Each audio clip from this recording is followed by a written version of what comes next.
public schools usually go against all what we believe.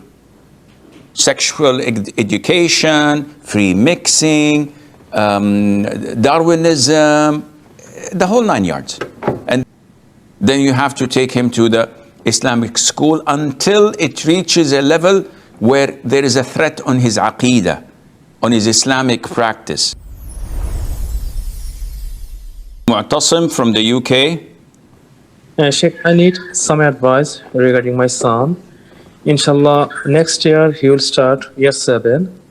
So I have two options. One is public school and another is Islamic school.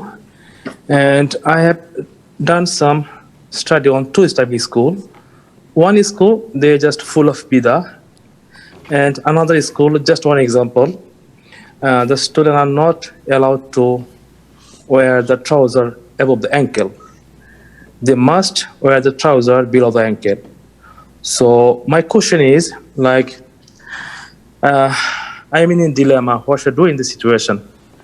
Should I choose for my son, like one of the school from the private Islamic school or the public school? So okay. I'll answer.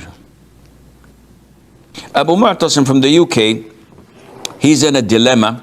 His son is 7, and now he's at a crossroad, whether to take him to public schools or to take him to an Islamic school that has innovation.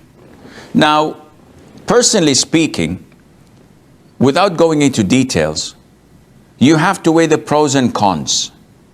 So if the pros of the Islamic school that has innovation outweighs the public school, which usually is the case, then you have to take him to the Islamic school until it reaches a level where there is a threat on his aqeedah, on his Islamic practice. In this case, homeschooling is the best.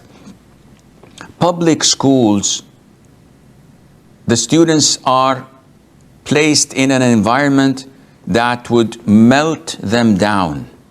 And this is the purpose and the main reason for having public schools everywhere in such non-Islamic countries, is to blend all cultures, all communities into a one melting pot.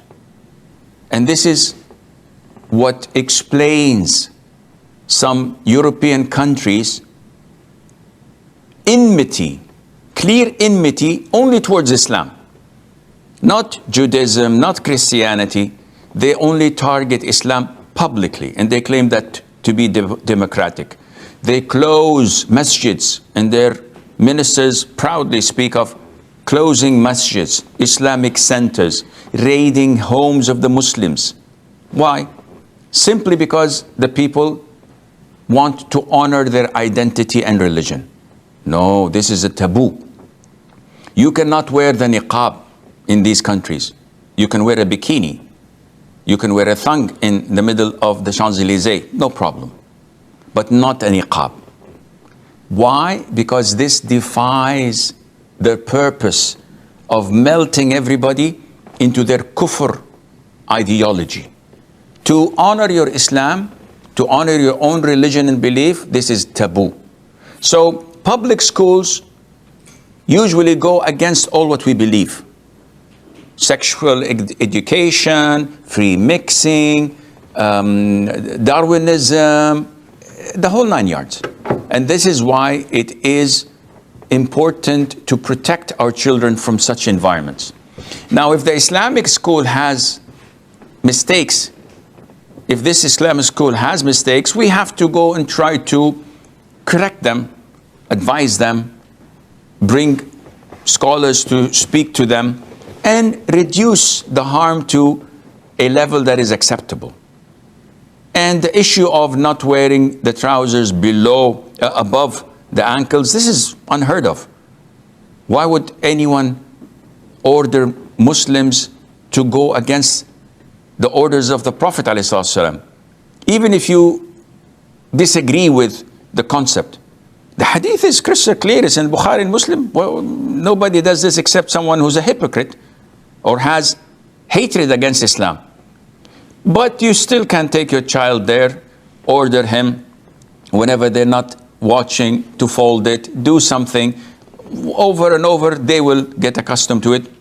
At the end of the day, they're still better than public schools, and Allah knows best.